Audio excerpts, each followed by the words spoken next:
नमस्कार बंधू भगिनींनो, रामकृष्ण बदने या युट्यूब चॅनलवरती मी आपल्या सर्वांचं मनपूर्वक स्वागत करतो. संस्कृत मधल्या काही सुभाषितांचा श्लोकांचा अर्थ आपण मागील काही व्हिडिओच्या माध्यमातून पाहतो आहोत.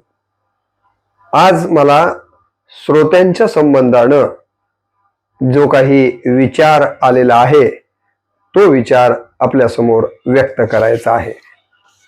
एका श्लोकामध्ये श्रोत्यांच्या बद्दल जे सांगितलं गेलंय ते पहिल्यांदा आपण श्लोकाच्या माध्यमातून पाहूयात. काय म्हणतो श्लोक?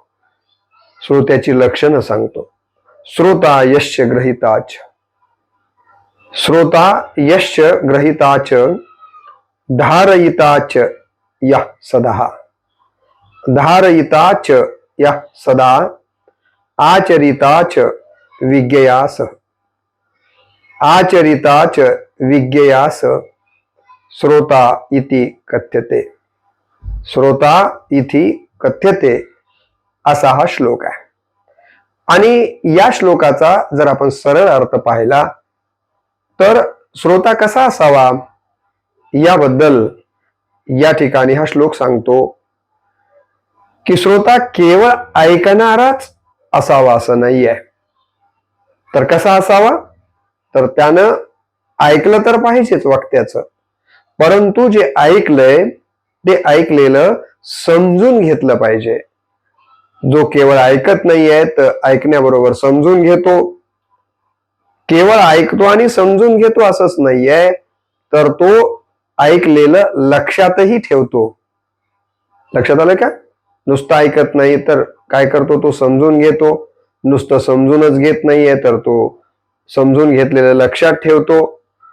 आणि केवळ लक्षात ठेवून चालत नाहीये, तर जे आपण ऐकलं, जे श्रवण केलं ते आचरणात आणणं महत्वाचं आहे. आणि जो आचरणामध्ये आणतो तोच खऱ्या अर्थानं श्रेष्ठ श्रोता मानला गेला पाहिजे. खरं तर श्रोत्याबद्दलचं फार वर्णन, श्रोत्याबद्दलचं फारच महत्व जर आपल्याला पाहायचं असेल तर ज्ञानेश्वरी हा ग्रंथ आपण जरूर वाचला पाहिजे. या ग्रंथामध्ये संत ज्ञानेश्वर माऊलींनी श्रोत्याबद्दल फार ठिकाणी लिहिलेलं आहे. आपल्याला माहिती आहे की तरी अवधान एक वेळे दिजे, मग सर्व सुखासी पात्र होईजे, हे प्रतिज्ञोत्तर माझे उघड ऐका. श्रोत्यांना आवाहन करताना सांगितलेली ही ओवी आहे. किंवा आपल्याला सगळ्यांना माहिती आहे की श्रोत्यांचं महत्व विशद करताना माऊली म्हणतात, प्रभू तुम्ही महेशाची ये मूर्ती, प्रभू तुम्ही महेशाची ये मूर्ती. इतकं मोठेपण श्रोत्यांना त्यांनी दिलेलं आहे. त्यावरून श्रोत्याचं महत्व किती आहे ही गोष्ट आपण लक्षात घ्या. एका ठिकाणी माऊली म्हणतात, तैसे तुमचे अवधान धाय आणि तुम्ही म्हणाल ते होय, ऐसे वक्तृत्व कवन आहे जेने रिझा तुम्ही. किती सुंदर पद्धतीनं या ठिकाणी श्रोत्यांचं मोठेपण त्यांनी सांगितलेलं आहे. एक अन्य ओळीमध्ये ते म्हणतात, परी प्रौढीन बोलो होजी, तुम्हा सर्वज्ञांचे समाजी, देआवे अवधान हे माझी विनवणी सलगीची. म्हणजे श्रोत्यांना विनवणी करताना देखील माऊली या ओवीतनं दिसतात. पुढे माऊली या ठिकाणी श्रोत्यांच्या समोर वक्ता म्हणून म्हणतात की, ना तरी बालक बोबडा बोली, का वाकुडा विचुका पाऊली, ते चोज करून घे माऊली रिजे जेवी. स्वतःला बालकाची उपमा देतात आणि श्रोत्यांना आईची उपमा देतात.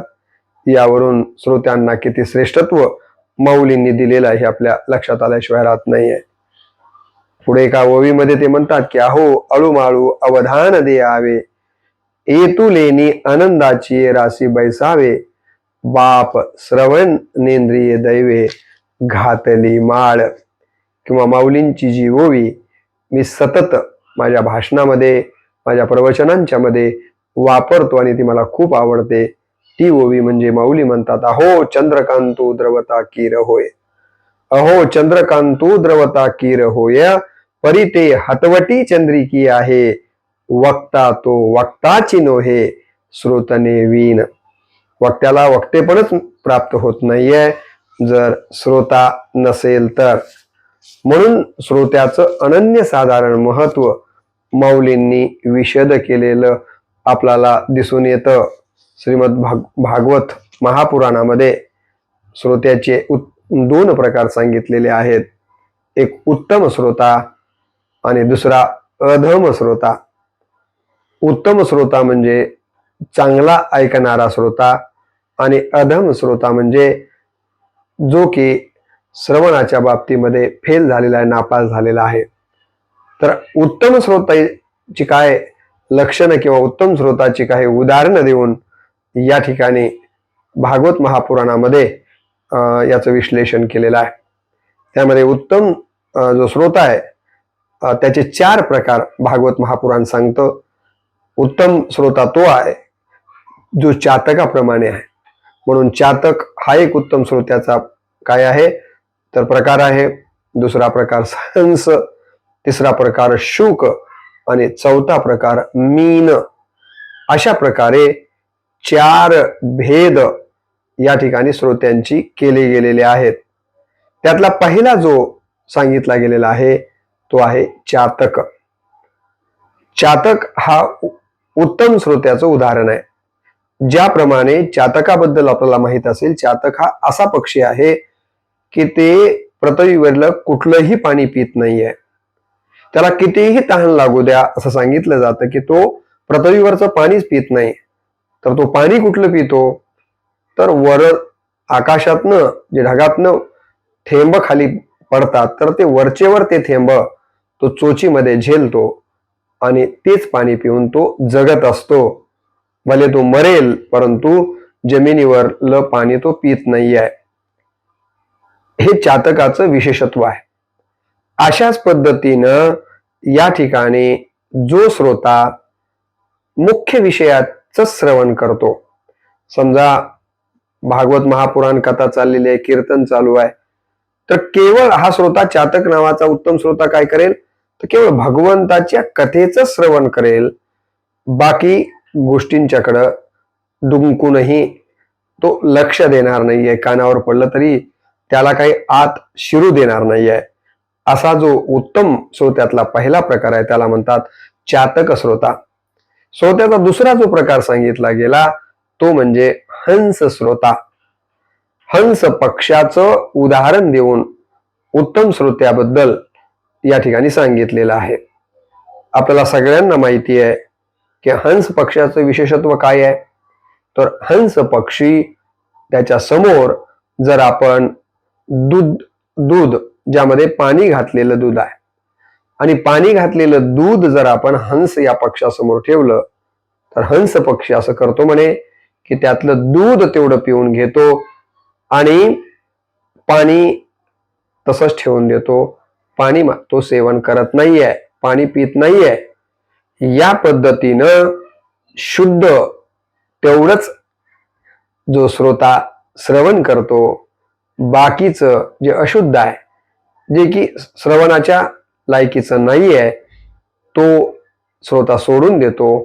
त्या श्रोत्याला उत्तम श्रोत्यामध्ये हंस श्रोता असं म्हटलं गेलेलं आहे. म्हणून मी पहिल्यांदा सांगितलं चातक श्रोता.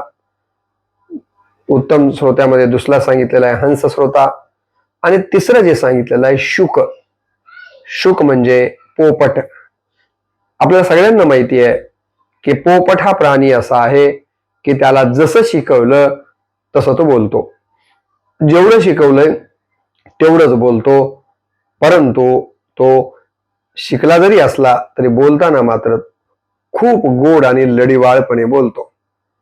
तसा जो श्रोता वक्त्याकडनं श्रवण करून शिकतो, एखादी गोष्ट ग्रहण करतो, एखादी गोष्ट वक्त्याकडनं, परंतु ती गोष्ट ती कथा इतरांना ऐकवत असताना मात्र शुकाप्रमाणे अत्यंत गोड भाषेमध्ये आणि अत्यंत लढीवाळपणे सांगतो, त्यालाच या ठिकाणी शुक श्रोता असं म्हटलं गेलेलं आहे.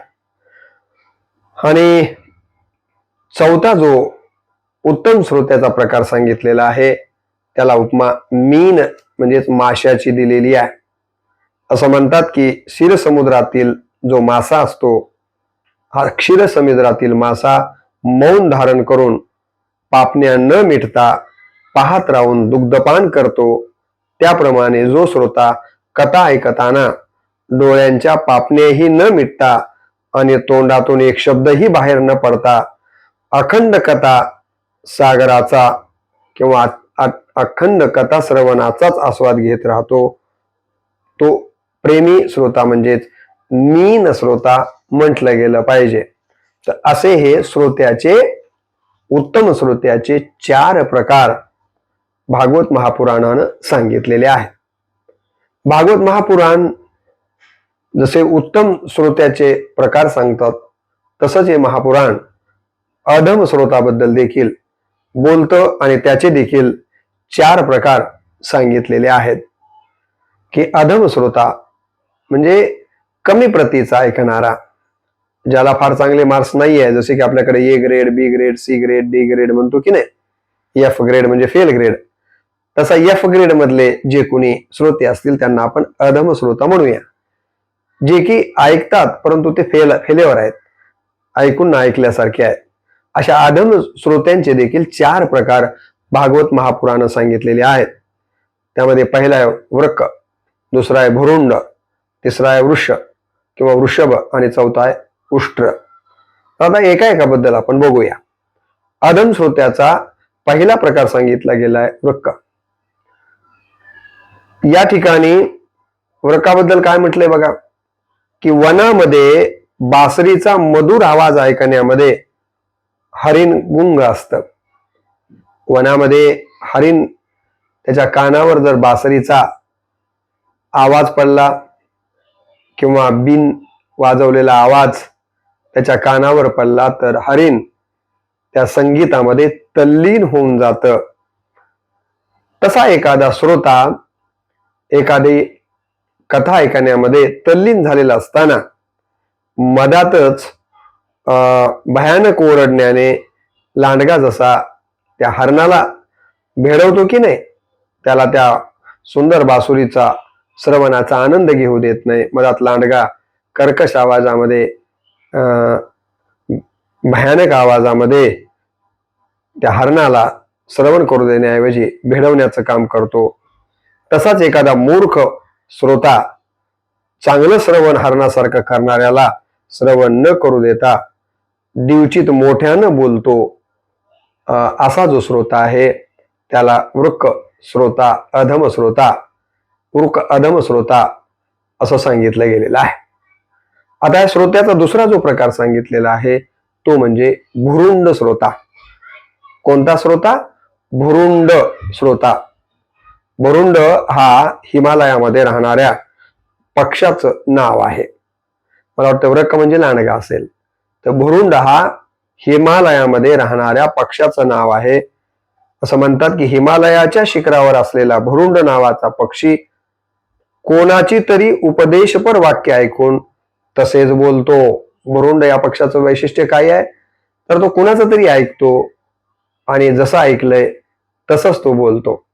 हा श्रोताही तसाच असतो, कुणाच तरी ऐकतो आणि तसंच बोलण्याचा प्रयत्न करतो, परंतु स्वतः त्यापासून मात्र काहीच बोध घेत नाही आणि तसं वागण्याचा प्रयत्नही करत नाही. कोण? भुरुंड पक्षी.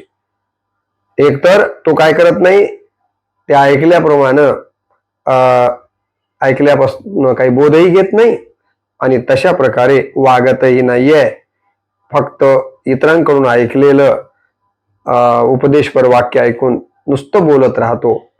म्हणजे नळी फुंकिली सोनारे, इकडून तिकडे गेले वारे, अशा पद्धतीचं ज्या श्रोत्याचं वर्तन असतं तो अधम श्रोता म्हणजे भुरुंड श्रोता होय, असं भागवत महापुराण या ठिकाणी अधम श्रोत्याचा हा दुसरा प्रकार आपल्या समोर ठेवतो.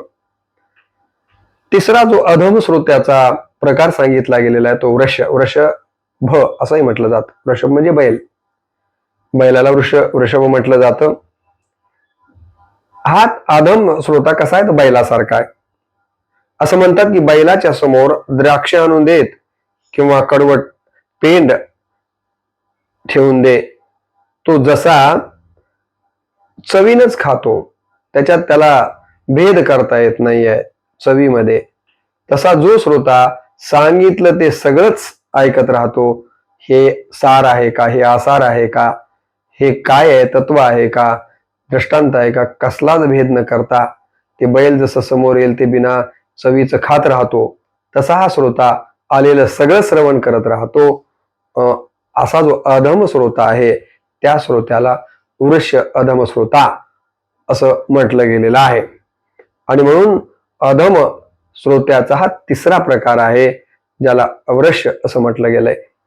त्यानंतर जर आपण बघितलं, अधम श्रोत्याचा शेवटचा आणि चौथा जो प्रकार सांगितलेला आहे तो म्हणजे उष्ट्र. उष्ट्र म्हणजे उंठ.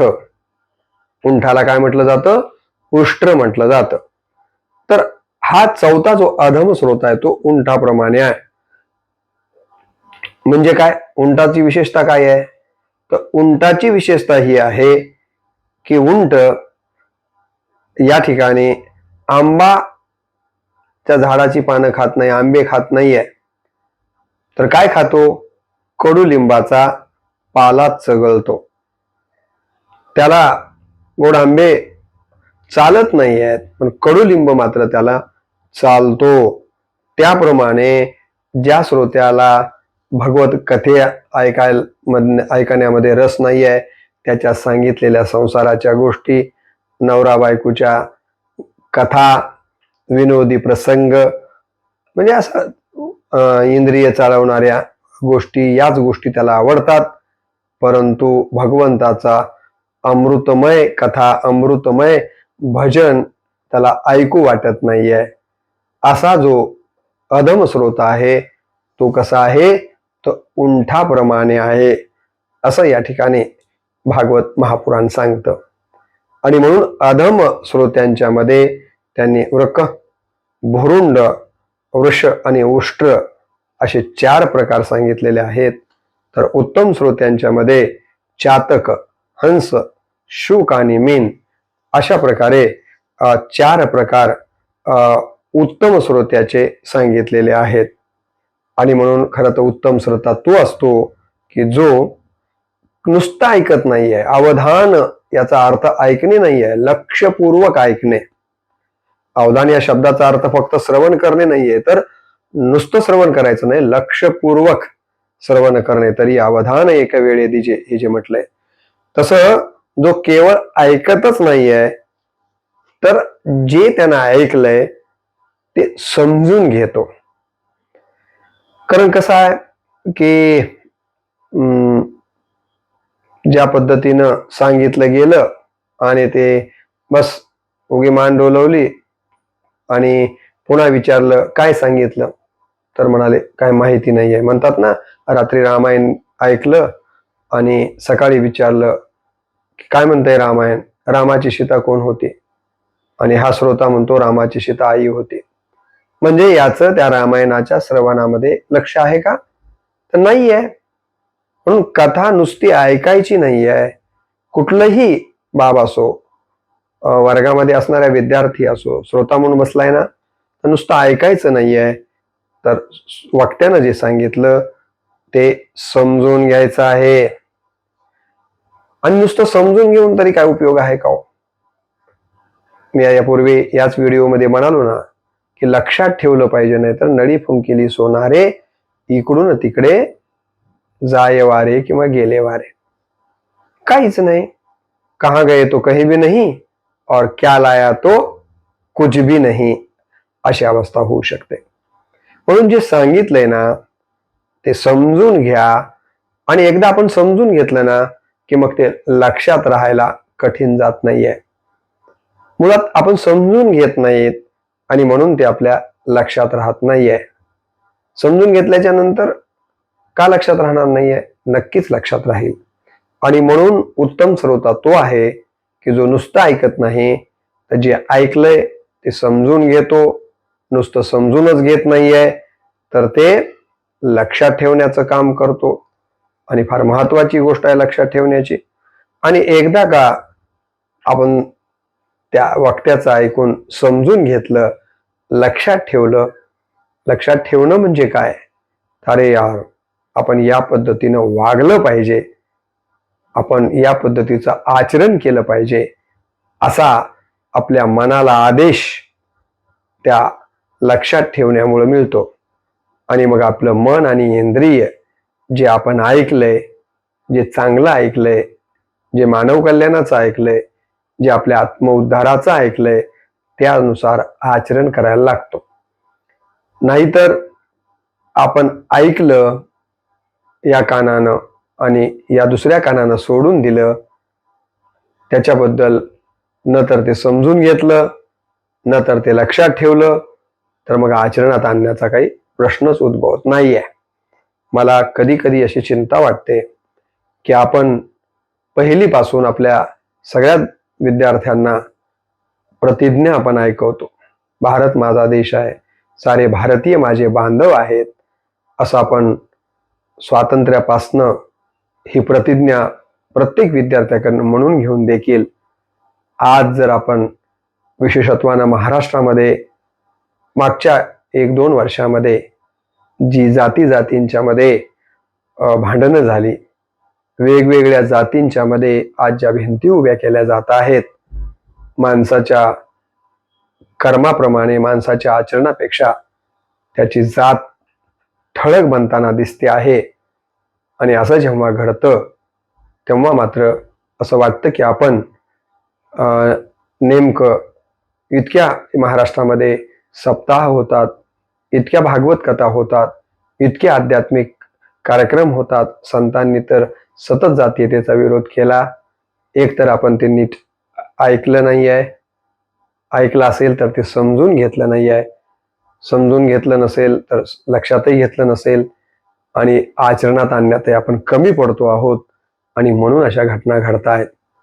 मुळात 700-750 वर्षापूर्वी याती कुळ माझे गेले हरपोनी, श्रीरंगा वाचून यान नेने म्हणणाऱ्या संत ज्ञानेश्वर महाराजांचा असेल, किंवा उचनीच काही नेने भगवंत, तिष्ठे भाव भक्त देखोनिया, दासीपुत्र कन्या विदुराच्या भक्षी, दैत्या घरी रक्षी प्रल्हादासी, असा संत तुकाराम महाराजांनी किंवा सगळ्याच संतांनी यारे यारे लहान थोर, याती भलत्या नारी नर, करावा विचार, न लगे चिंता कोणाची हा विचार, म्हणून कुळ जाती वर्ण हे अवघेची गा आकारण, हे की नाही, येत माझे सार्थकपण म्हटलंय की नाही माऊलींनी ज्ञानेश्वरीमध्ये.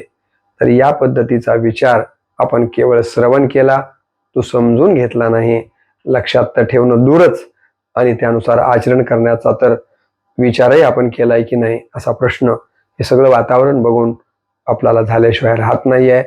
आणि म्हणून माझ्यासह आपण सगळ्यांनी उत्तम श्रोते बनण्याचा प्रयत्न केला पाहिजे. उत्तम श्रोते कोणते आहेत, अधम श्रोते कोणते आहेत, हे पहिल्यांदा आपण समजून घेणं गरजेचं आहे. आणि त्यानुसार नुसतं श्रवण न करता ऐकलेलं समजून घेणं, लक्षात ठेवणं आणि त्यानुसार आचरण करण्याचा आपण सगळ्यांनी प्रयत्न करावा.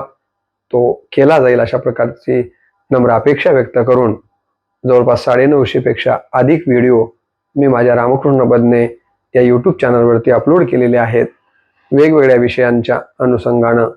तर आपल्याला काही अर्थानं का असेना, परंतु समृद्ध व्हायचं असेल मनानं ज्ञानानं, तर असे काही व्हिडिओ आपण जरूर श्रवण करावेत एवढी नम्र अपेक्षा व्यक्त करतो.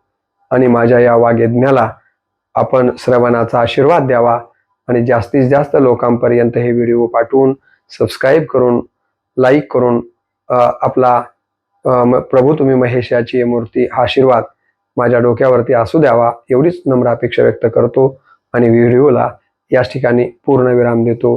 नमस्कार.